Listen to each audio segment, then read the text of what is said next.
tonight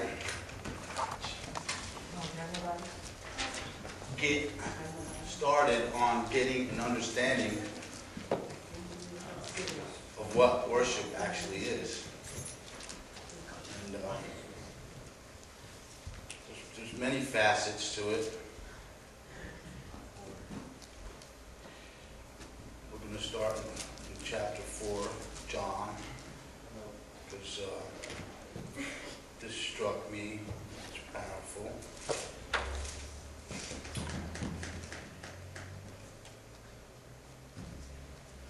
And I need my glasses today.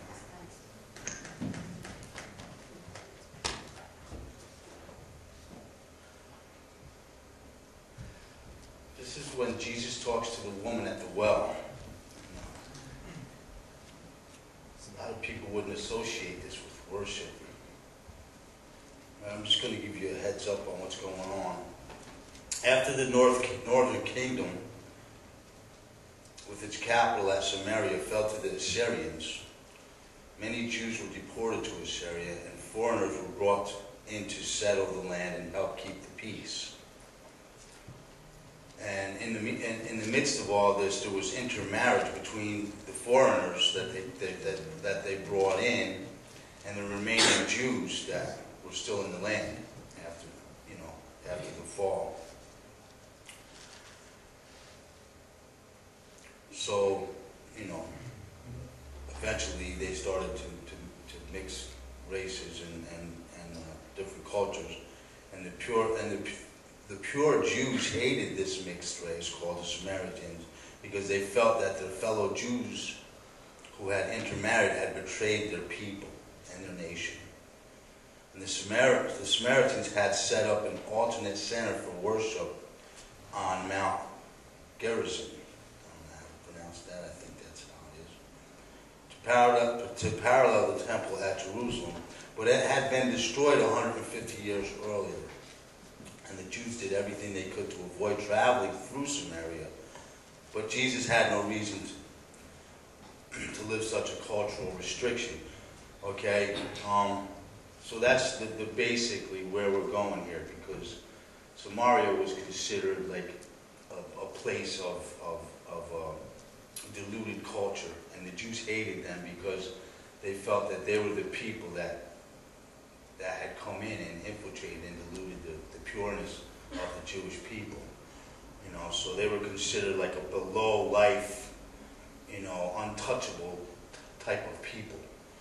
And Jesus, okay, we'll start in chapter 4, verse 1. It says, "Therefore, when the Lord knew that the Pharisees had heard that Jesus made and baptized more disciples than John, though Jesus himself did not baptize but his disciples, he left Judea and departed again into Galilee." And then it says, "But he needed to go through Samaria." Okay, keep that in mind.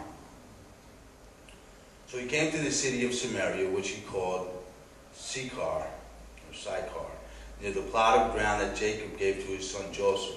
Now Jacob's well was there. And Jesus, therefore, being wearied from his journey, sat thus by the well. And it was about the 6th hour. A woman of Samaria came to draw water, and Jesus said to her, "Give me a drink." For his disciples had gone away into the city to buy food.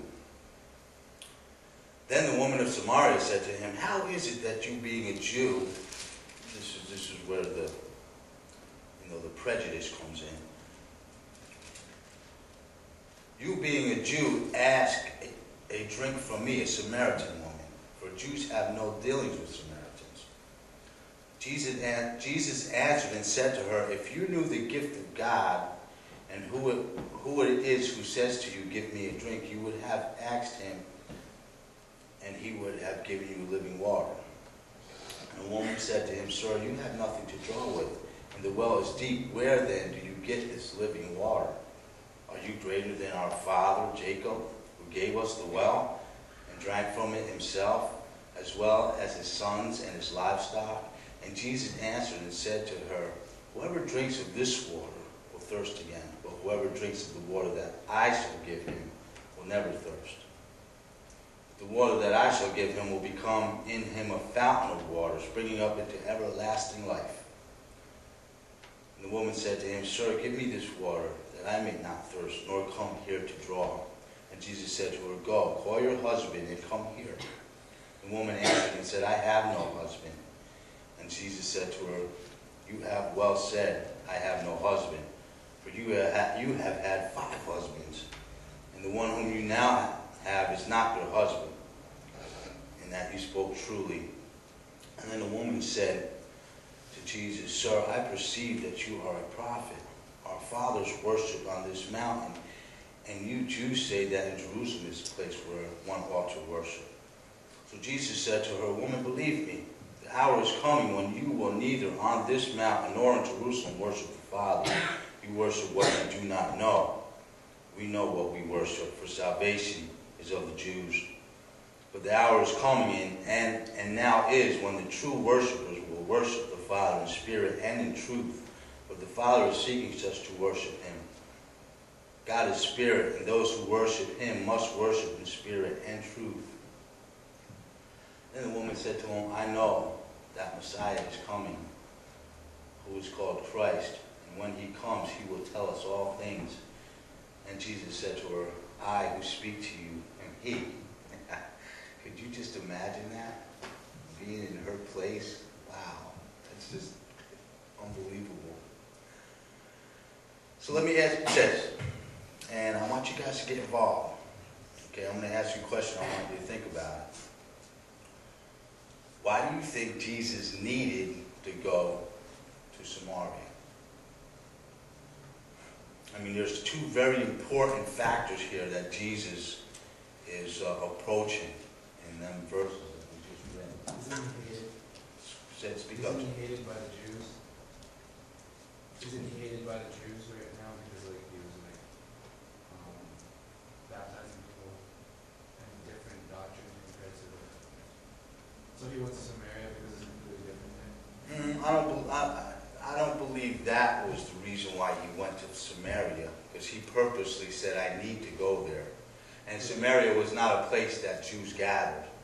It was a shunned place that they thought were beneath them because of the mixed cultures. Maybe he went there to Go ahead, Kate. To show that salvation is from Jews and Gentiles. That's definitely on the right track.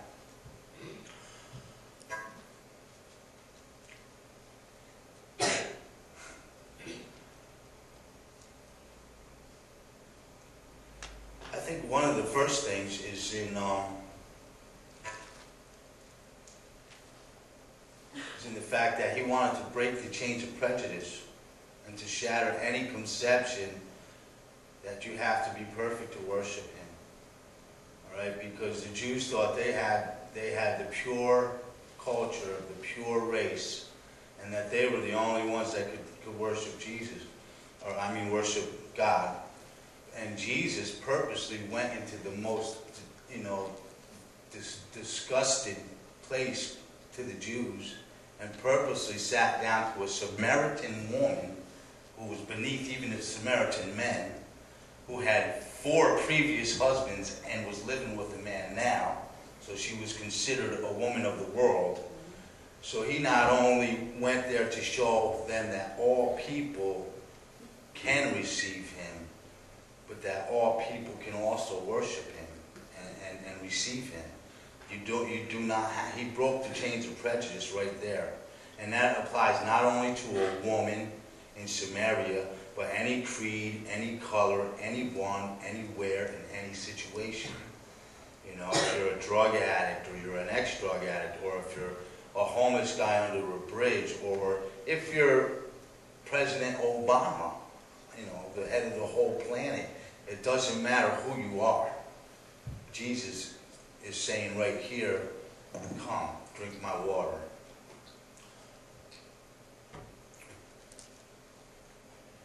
All right, let's reread. We have a question. Hmm? I have a question. Okay. Why didn't Jesus baptize people? Why did Jesus not baptize people? That's a very good question. I believe